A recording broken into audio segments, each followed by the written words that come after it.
Bagong bahay ng aking kaibigan. Ayan, at kumain. Hindi naman talaga bago, ha? Hindi bago. Pero, masaya kami na ito ay kumakain ng kanyang luto. Ubos na nga lang. Ito ako, nangyari sa akin ay pultang na pultang. Pultang sa katakawan ng...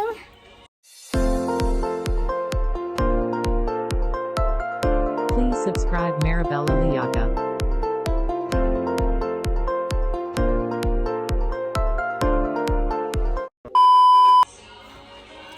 sopas.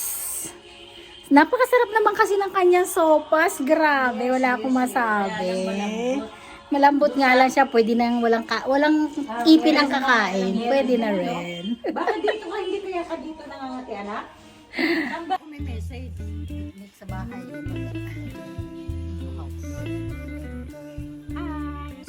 Hi guys! Please subscribe!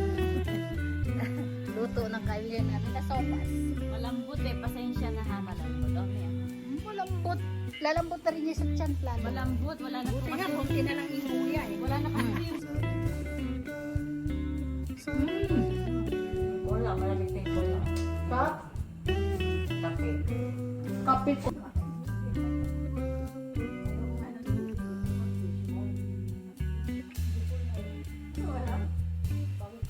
Ayoko na masyadong malaki. Gusto ko masyadong.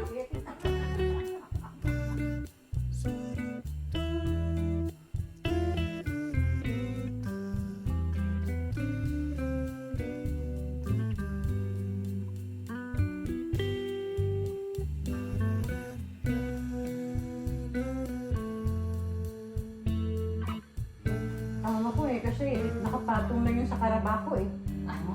Anong tabla? At least hindi na po buwan ng katibay. Hindi, ngit na nga eh. Umuangal na sa bigat ko eh. Dapat nga may sipa. Hindi yung sa pabed nga ba? Diyan mo. Kahit mo.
nagbibinta kami ba, bilinis ko yan.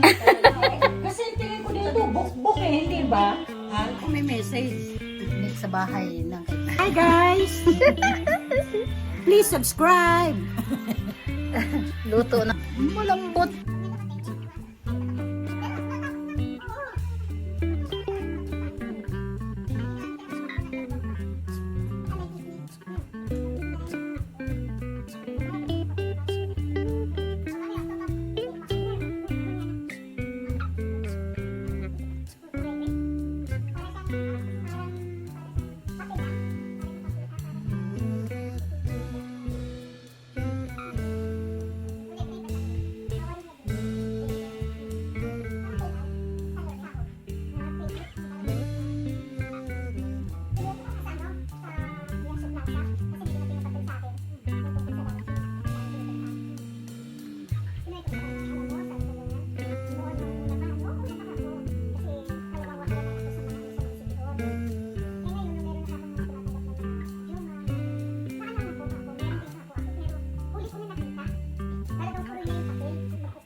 Lalambot na rin niya sa tiyan plan. Malambot, wala na Buti nga, konti na lang iuwi eh. Wala na kasi yung